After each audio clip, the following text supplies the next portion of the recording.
infectious symptoms, and you can see them, that you don't have to worry about catching them. Yet this guy picked up the disease, apparently from somebody who did not have the infectious symptoms. Again, don't hypothesize because we just don't know. So we have no idea what he did or didn't do and how he got it. I'm sure that's going to be vital information to try to understand the transmission. But the idea that there's going to be a widespread outbreak here, I think, is just, again, it's a bit of fear-mongering. We have a single case. This is not a big... Yeah, but I'm just getting back to the president's statement, Doctor, and that is that the president said it would be unlikely if we had a case in this country. Unlikely to have even one case. Do I go back and see the tape again? He said it wouldn't be an Ebola outbreak, and I think that's... No, and then the second part of his sentence, he said that in the unlikely case someone brings it here. Yeah. In the unlikely case somebody brings it here. Well, they've done it. We're living in the world of the unlikely already. That's all I'm saying. I'm not fear-mongering. I'm stating the facts, and I wonder if everybody else is. You're right. In today's video, we investigate the truth about the deadly Ebola virus and ask critical questions about the outbreak. The first case in America was confirmed just a few days ago at a Dallas, Texas hospital. And according to reports, a second person is already being monitored who came in close contact with the first. Another report indicated that an Ebola infection was possible in the state of Hawaii, another in Washington, D.C. And now, according to multiple sources, up to 100 more people are being monitored for Ebola in Dallas, where the original outbreak occurred. With an incubation period of roughly 2 to 21 days, and an infection rate doubling every 15 to 20 in countries like Liberia, according to the CDC, it is anyone's guess how many more people will be infected by the time you watch this video. Before we get started, please support our sponsor, ProPureUSA.com. ProPure is the #1 gravity-fed water system on the market today, period. Don't waste your hard-earned money on bottled water. Save hundreds of dollars a month with the ProPure water filtration system and enjoy clean, crisp, refreshing water. Click the link below right now. The Centers for Disease Control, the World Health Organization, and the President of the United States all assure us that the deadly Ebola virus will be stopped, contained, and quarantined. But what if it's not? What if they're wrong? And what if the disease continues to spread? I'd like to emphasize that our intent isn't to scare you with this video, but to provide you with key information and ask critical questions of the outbreak. For example, how is the Ebola response currently being handled by our government and health agencies? Is the response adequate? Have authorities prepared for a worst-case scenario? And are safeguards properly in place? Can we be confident that if a worst-case scenario does occur, we are prepared for it? Please note that in a time of crisis, we can expect our government, public officials, and media to be less than transparent. It is why we, the alternative media, must ask critical questions and question the official narrative. We must investigate all possibilities and keep our minds open. Our very lives may depend on it. We sincerely hope that this horrific disease is contained and that our government is telling us the truth. But as was the basis for the founding of this great nation, we the people must question our leadership and have a healthy distrust of our government. After all, what is in the best interest of rulers and kings isn't always in the best interest of the people. For example, if President Barack Obama already knew that an aggressive outbreak was about to take place in America and that the virus was spreading rapidly, would he tell you about it? Or would it be in the best interest of our government and the political elite to keep their mouths shut? Wouldn't they want to prevent panic? 2 weeks ago, the president said this. I thank Dr. Frieden and everybody here at the Center for Disease Control for welcoming me here today. Tom and his team just gave me an update on the Ebola outbreak in West Africa. Our efforts to help mobilize the international community to fight it, and the steps that we're taking to keep people here at home safe. Tom and his team are doing outstanding work between the specialists they have on the ground in West Africa and here at headquarters. They've got hundreds of professionals who are working tirelessly on this issue. This is the largest international response in the history of the CDC. First and foremost, I want the American people to know that our experts here at the CDC and across our government agree that the chances of an Ebola outbreak here in the United States are extremely low. We've been taking the necessary precautions, including working with countries in West Africa to increase screening at airports so that someone with the virus doesn't get on a plane for the United States. In the unlikely event that someone with Ebola does reach our shores, we've taken new measures so that we're prepared here at home. We're working to help flight crews identify people who are sick and more labs across our country now have the capacity to quickly test for the virus. We're working with hospitals to make sure that they are prepared and to ensure that our doctors, our nurses, and our medical staff are trained, are ready, and are able to deal with a possible case safely. Interesting. Just a few weeks after the unlikely event, the CDC confirmed we now have our first infection. Today, we are providing the information that an individual traveling from Liberia has been diagnosed with Ebola in the United States. This individual left Liberia on the 19th of September, arrived in the U.S. on the 20th of September, had no symptoms when departing Liberia or entering this country, but 4 or 5 days later, around the 24th of September, began to develop symptoms. On the 26th of September, initially sought care, and Sunday, the 28th of September, was admitted to a hospital in Texas and placed on isolation. Hundreds of people are now being closely monitored by the CDC for the disease, and the potential scope of the outbreak is pushing beyond the state of Texas. Does this mean that the unlikely event the president was talking about is now likely? And what necessary precautions is he taking? AMTV reported last week that the president had authorized up to 3,000 U.S. troops to be deployed to Monrovia, Liberia, at the heart of the outbreak in West Africa. In addition to deployment of U.S. troops, by the way, with no experience handling or quarantining infectious disease, I guess they're just going to shoot at the virus, up to $500 million taxpayer dollars were allocated. Is it not obvious that this is a very aggressive action, an allocation of valuable resources? Does it suggest that the spread of Ebola is a much more serious threat than they are leading us to believe? Curiously, the president is also using this as an opportunity to install strategic military bases in the region, AFRICOM. At the same time, he is bombing Iraq and Syria illegally through executive action. But this we will save for another video. Judging by the seriousness of the president's actions, his military deployment, we can be rest assured that the president has already taken the logical step of stopping all incoming air traffic from Ebola-affected nations, like Liberia, Sierra Leone, Guinea, and Nigeria, where the disease originated, right? Wrong.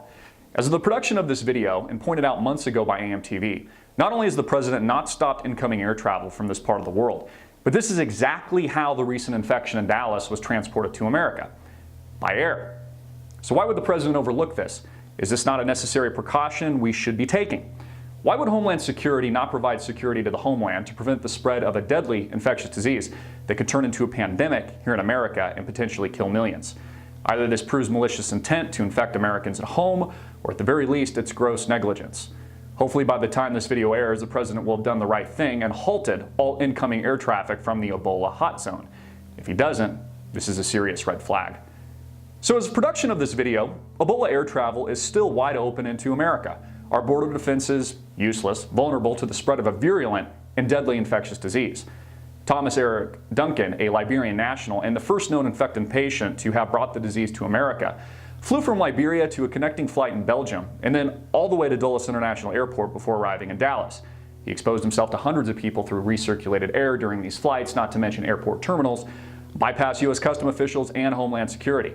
He later went to a local Dallas hospital to seek treatment, was overlooked by medical professionals on his first visit, and sent home with antibiotics, even though it was mentioned he had just traveled from an Ebola-infected country and wasn't isolated until his second visit at the urging of a close friend. So I have a question for you. How many more Thomas Duncans are there that we don't know about? And why has the president still not shut down incoming air traffic from Ebola-affected countries? Why is Obama recklessly playing with American lives? Is he trying to spread the disease? The Ebola response by the president, his necessary precautions, have not just been inadequate, they've been downright deplorable and arguably criminally negligent. Again, if the president doesn't shut down incoming air traffic soon, he's endangering millions of American lives. The American public should hold him accountable for this.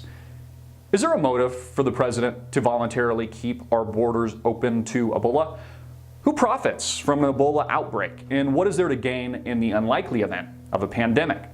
As I mentioned on Twitter, for those of you that want a hint to the why of the Ebola outbreak, watch Revolution Season 2, Episode 12 on Netflix. Although fiction, this particular episode provides clues to how a government may use the threat of an engineered viral outbreak in order to cull the general population. Culling in biology is known as the process of segregating organisms from a group according to a desired or undesired trait. It is the process of separating animals, or humans, based on specific criteria in order to reinforce or exaggerate desirable traits and specifically get rid of the undesirable. Isn't it interesting that the first Ebola outbreak to infect an American on American soil just happens to occur in the great Liberty state of Texas, a state grossly opposed to the Obama administration and his policies? Is it not also curious that the president currently planning executive action on illegal immigration, what some have called unilateral amnesty to terrorists, still has the border wide open to illegal aliens in the American Southwest? We hate to be so cynical, but it's almost as if the president is maliciously trying to wipe out undesirables, starting in the state of Texas. Could this be a form of Obama social engineering? A culling of the Patriot movement? Now, before you criticize my reference to a fictional TV series, please be reminded that Mark Twain was famous for observing that truth is stranger than fiction. Although a tremendous amount of information is readily available to the general public thanks to the internet, most are still blindly unaware that the eugenics movement, something often linked to Hitler, was already well established in the United States before it spread to Nazi Germany. California eugenicists, for example, began producing literature promoting eugenics and sterilization and sending it overseas to German scientists well before the outbreak of World War II. By 1933, California had subjected more people to forceful sterilization than all other U.S. states combined. The Rockefeller Foundation helped develop and fund various eugenics programs, including the one that Joseph Mengele worked in before he went to Auschwitz. Upon returning from Germany in 1934, where more than 5,000 people per month were being forcibly sterilized, the California eugenics leader, C.M. Goethe, bragged to a colleague, quote, "You will be interested to know that your work has played a powerful part in shaping the opinions of the group of intellectuals who are behind Hitler in this epoch-making program. Everywhere I sense that their opinions have been tremendously stimulated by American thought. I want you, my dear friend, to carry this thought with you for the rest of your life, that you have really jolted into action a great government of 60 million people." Is Ebola a modern-day culling of the African population? Are social elitists like the Rockefellers getting rid of what they deem undesirables in our society? Could Ebola be a man-made disease? That's what one man, an American professor at Delaware University, Dr. Cyril Broderick, a Liberian native, thinks. In his controversial September 9th article, Ebola AIDS Manufactured by Western Pharmaceuticals, US DoD, Broderick accuses the U.S. government of engineering the Ebola virus and bringing the disease to Africa to infect the indigenous populations. What many have written off as conspiracy theory was credible enough for a major Liberian newspaper, the largest in fact, to publish it on the front page. The story, published by the Liberian Daily Observer, specifically implicates the U.S. government, Department of Defense, American research universities, in participating in an American military medical industry Cold War scheme to test bioweapons in African nations. Broderick suggests that the U.S. Department of Defense has been funding Ebola trials on humans, trials which started just weeks before the outbreak in Guinea and Sierra Leone occurred. The report claims that the DoD gave a contract worth $140 million to Tecmira, a Canadian pharmaceutical company, to conduct Ebola research. This research work involved injecting and infusing healthy humans with the deadly Ebola virus. Is Dr. Broderick onto something? What other events in history bear witness to such a gross accusation? In a national security memo dated April 24, 1974, titled Implications of Worldwide Population Growth for U.S. Security and Overseas Interests, Henry Kissinger, the Secretary of the State in the administrations of Presidents Richard Nixon and Gerald Ford, wrote, quote, "Depopulation should be the highest priority of foreign policy towards the Third World. Depopulation, to depopulate something, means to ravage, to ruin, to reduce the population of, especially by violence, disease, etc." Mr. Kissinger then continued, "The United States economy will require large and increasing amounts of minerals from abroad, especially from less developed countries. This means they are going to destroy the population of mainly third world countries." The basic thesis of this declassified security memo is that population growth, especially in less developed countries, like in Africa, is a threat to U.S. national security. The threat of unmitigated population growth in these areas would lead to civil unrest and political instabilities. The paper continues, "Wherever a lessening of population pressures through reduced birth rates can increase the prospects for such stability, population policy becomes irrelevant to resource supplies and the economic interests of the United States. The location of known reserves of higher grade ores of most minerals favors increasing dependence of all industrialized regions on imports from less developed countries. The real problems of minerals supply lies not in basic physical sufficiency, but in the politico-economic issues of access, terms for exploration and exploitation, and division of the benefits among producers, consumers, and host country governments. Are Ebola-affected nations in West Africa host countries for valuable resources? Would the U.S. government implement policies that enhanced its interest in the political, economic, and social stability of these populations? In a policy paper published in 2000, Rebuilding America's Defenses, Strategy, Forces, and Resources for a New Century, it states that the art of warfare will be vastly different than it is today. Combat likely will take place in new dimensions. Advanced forms of biological warfare that can target specific genotypes may transform biological warfare, these weapons, from the realm of terror to a politically useful tool. Is the spread of Ebola politically useful? Another case, known as the Tuskegee syphilis experiment, was an infamous clinical study conducted between 1932 and 1972, where the U.S. Public Health Service knowingly infected hundreds of impoverished rural African American men with syphilis and left others untreated. The men thought they were receiving free health care, but instead were being used as guinea pigs to study the natural progression of the disease. Over 600 test subjects were enrolled in the study, 201 of them who did not have syphilis when the study started. The 40-year Tuskegee experiment knowingly failed to treat patients with syphilis and infected others without their knowledge, even after the 1940s validated penicillin as an effective treatment for the disease. According to the CDC, the men were told they were being treated for bad blood, while at the same time they were being infected with syphilis by the U.S. government. They were offered free food, medical care, and even burial insurance for participating in the study. It wasn't until a whistleblower that major changes occurred in U.S. law and regulation on protection of participants in clinical studies such as these. Is it possible that the spread of Ebola is another Tuskegee experiment? AIM-TV pointed out several weeks ago that the CDC just happens to own the patent on Ebola in up to 70% of its mutated strains. The patent, Human Ebola Virus Species and Compositions and Methods thereof, CA2741523A1, puts the CDC in the unique position of profiting in the billions if an Ebola outbreak worsens. In the deposit statement it reads, the invention provides the isolated human Ebola, Ebola viruses denoted as Bundi Bugyo Ebobun, deposited with the Centers for Disease Control and Prevention, CDC in Atlanta, Georgia, United States of America on November 26, 2007. On the background of the invention, it states, quote, the family Filoviridae consists of two genera, Marburg virus and Ebola virus, which have likely evolved from a common ancestor. The genus Ebola virus includes 4 species, Zaire, Sudan, Reston, and Côte d'Ivoire, Ivory Coast Ebola viruses, which have, with the exception of Reston and Côte d'Ivoire Ebola virus, been associated with large hemorrhagic fever outbreaks in Africa with high case fatality rates anywhere between 53% and 90%. Should we be skeptical of a government agency that stands to profit in the billions of dollars if an Ebola outbreak worsens? Who else stands to profit in a worst-case scenario?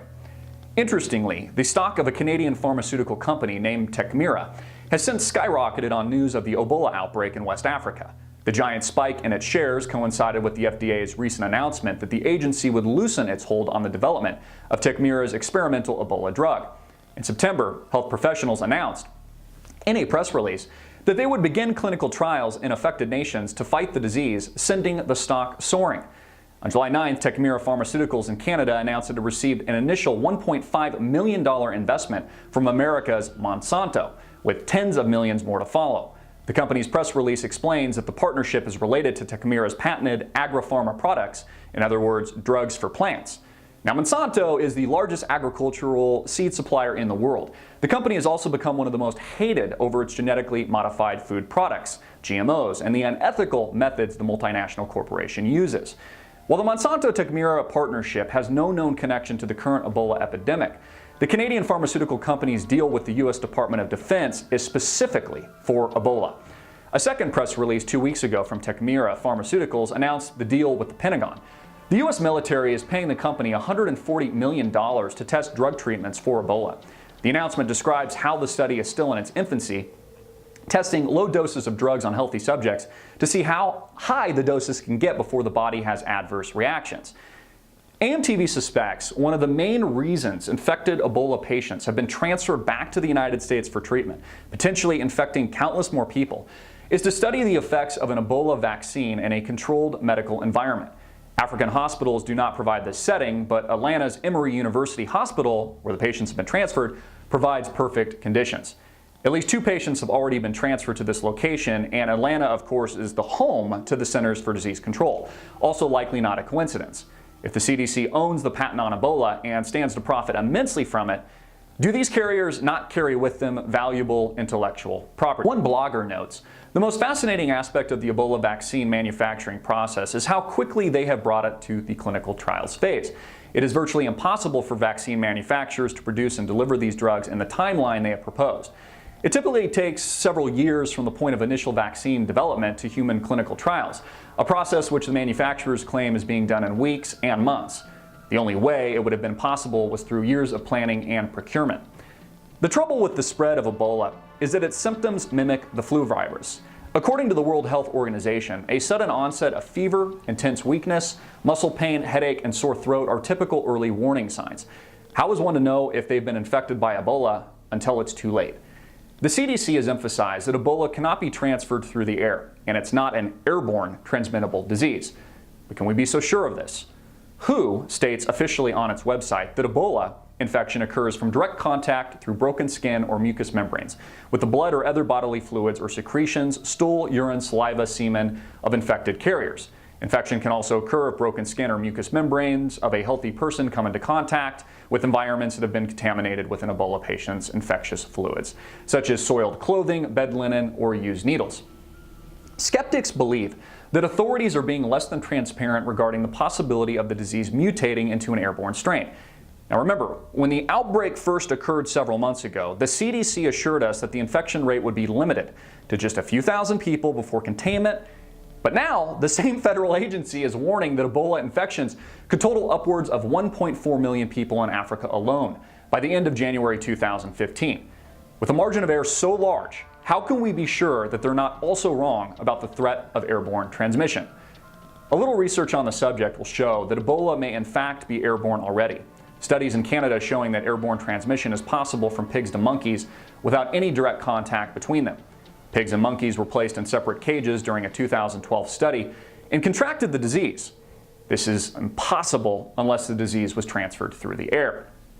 One scientist involved with the study, Dr. Gary Kobinger, from the National Microbiology Laboratory in the Health Agency of Canada, suggested that the Ebola virus appeared to be spreading through the air. He noted, quote, "What we suspect is happening is large droplets. They can stay in the air but not long. They don't go far," he explained. But they can be absorbed in the airway, and this is how the infection starts. And this is what we think because we saw a lot of evidence in the lungs of the non-human primates that the virus got in that way. End quote. There is some debate as to what officially defines an airborne disease or not, whether droplets technically qualifies as airborne, but this is really just semantics. And do we really have time to debate semantics? The official definition in medical terms of an airborne disease is a virus that has the ability to stay alive without a liquid carrier. This sounds simple enough. Bottom line, these studies prove Ebola can be transferred and infect others through the air, whether it's through droplets or non-liquid form. If Ebola is airborne, according to studies in transmission from pigs to monkeys that had no direct contact with one another held in separate cages, why couldn't it also be transmitted this way to humans? Alarmingly, the CDC has now admitted this, suggesting that casual contact can, with infected patients, transfer the virus, meaning it can travel through the air, and that being within approximately 3 feet or within the room or care area for a prolonged period of time with an infected patient, not wearing recommended personal protective equipment, or having direct brief contact with them could spread the disease. Although obtuse in its explanation and a bit deceptive, the bottom line is clear. Ebola is very likely airborne.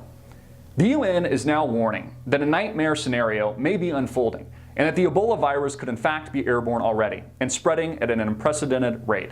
The CDC has also warned that in order to properly quarantine the virus and stop it from spreading, at least 70% of cases must be quarantined immediately in order for the disease to burn itself out. According to CDC Director Tom Frieden, only then would the outbreak reach a tipping point and the infection rate likely decline. Is this realistic?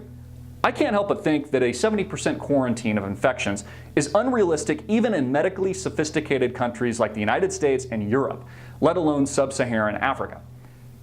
Now let's pause for a moment and review the facts.